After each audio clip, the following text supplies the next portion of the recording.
Saludos cordiales, alumnos y alumnas de la Escuela Preparatoria Oficial número 267, Regina Ábalos. Soy la profesora Diana, de la asignatura de Historia de México 2. Es un placer para mí mantenerme en comunicación contigo en las actividades de aprendizaje a distancia, y espero que te encuentres en perfecta salud y en perfecta armonía en tu hogar. El tema del día de hoy es maderismo y huertismo. Como recordarás, el siglo XIX se caracterizó en México por una gran inestabilidad política, lo que dio como resultado un marcado atraso económico, además de haber sufrido invasiones de Francia en 1838 y 1861, y de Estados Unidos en 1846. Nuestro país fue escenario de diversos levantamientos armados y constantes luchas internas por el poder. Cuando en 1877 Porfirio Díaz ocupó por primera vez la presidencia de México, se propuso pacificar y modernizar a la nación. Para lograrlo, mandó reprimir toda manifestación popular en su contra y encarceló a sus enemigos políticos, estableciendo así la llamada Paz Porfiriana, o Paz de los Sepulcros, y convirtiendo su gobierno en una dictadura. Por lo que toca al aspecto económico, Díaz otorgó concesiones a los extranjeros, principalmente ingleses y norteamericanos, para que invirtieran sus capitales en nuestro país. Esto ocasionó que las ramas más importantes de la economía nacional quedaran en manos de extranjeros, a costa de la mayoría de los mexicanos, quienes además quedaron desplazados de los puestos directivos y solo podían trabajar como empleados o como peones.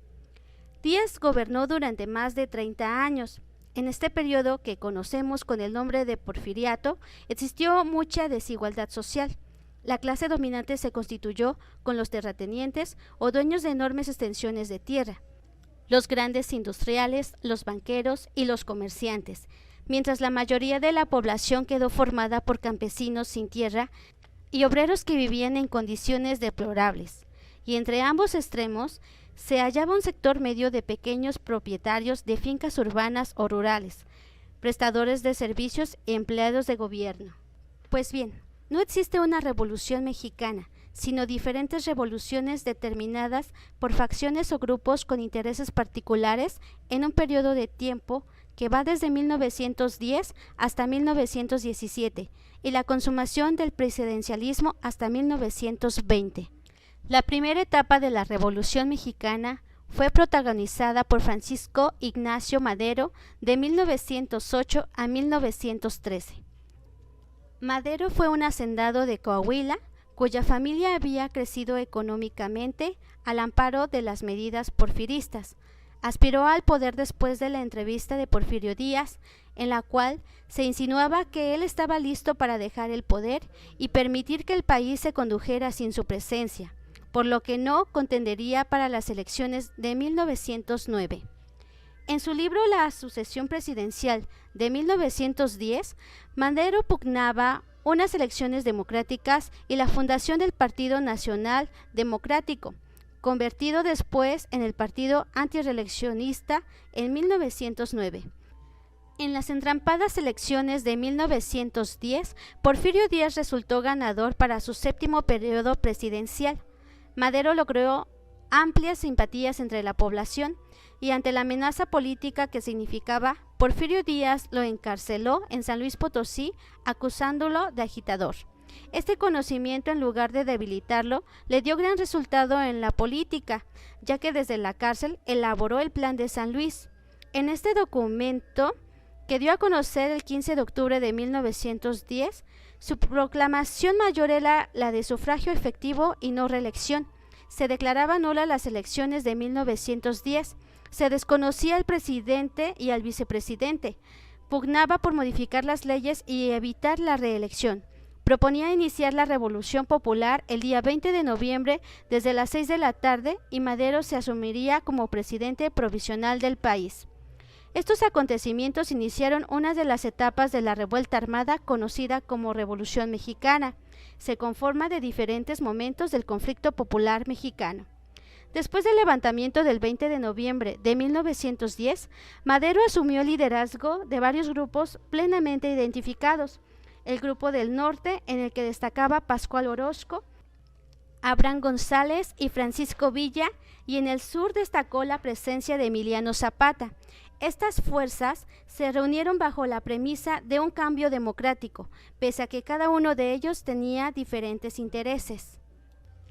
En mayo de 1911 se firmó un plan en Ciudad Juárez, Chihuahua, en el que se establecía un cese al fuego, la renuncia de Díaz y su gabinete, así como el nombramiento de un presidente interino. Esa presidencia fue ocupada por Francisco León de la Barra, encargado a su vez de preparar las siguientes elecciones, en las cuales resultó triunfador sin ninguna duda Francisco Ignacio Madero, quien asumió el cargo el 6 de noviembre de 1911. Madero permitió que algunos porfiristas controlaran el ejército y no hizo cambios sustanciales en lo económico, principalmente en el sentido de dotar tierras a los campesinos, lo que le valió entrar en conflicto con quienes lo apoyaban. Por otro lado, Pascual Orozco se rebeló a Madero con la publicación del Plan de la Empacadora, el 25 de marzo de 1912. Sostenía que Madero había traicionado el Plan de San Luis y demandaba cambios económicos, políticos y sociales inmediatos. Este plan favoreció que otras fuerzas políticas con intereses netamente personales y ajenos a los de la población, como el de Félix Díaz y Victoriano Huerta, planearan derrotar a Madero para 1913.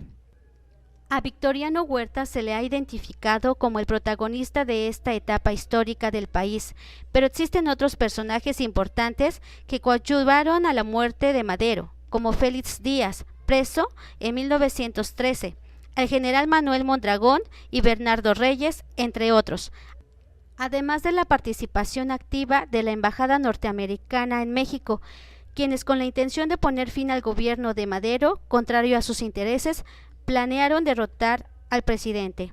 La decena trágica ocurrida del 9 al 18 de febrero de 1913 fue un movimiento armado en contra del presidente Madero por parte del general Manuel Mondragón, quien liberó en la Ciudad de México a Bernardo Reyes y a Félix Díaz, con quienes inició un motín para destituir al presidente Francisco I. Madero, en tanto Victoriano Huerta pactaba con los sublevados.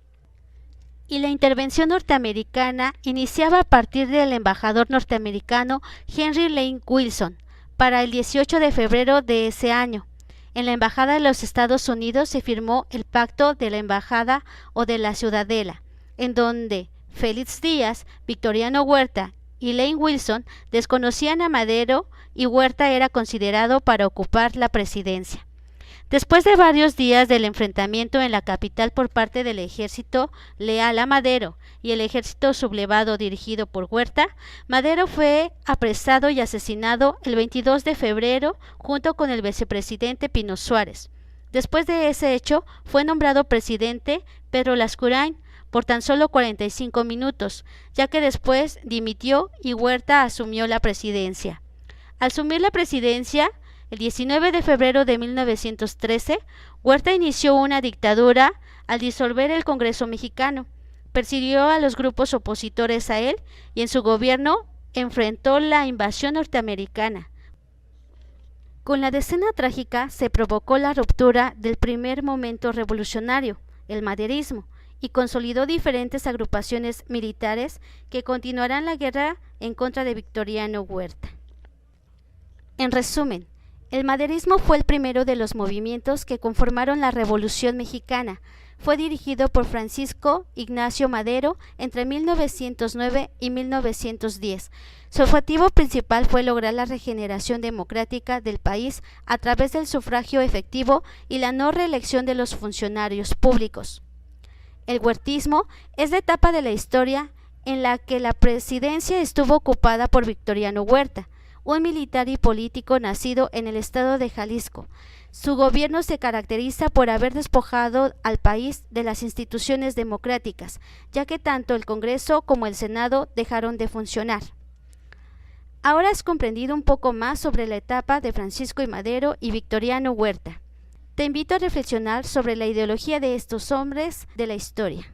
Es todo por ahora. Te deseo buena suerte en tus actividades. Cuídate mucho.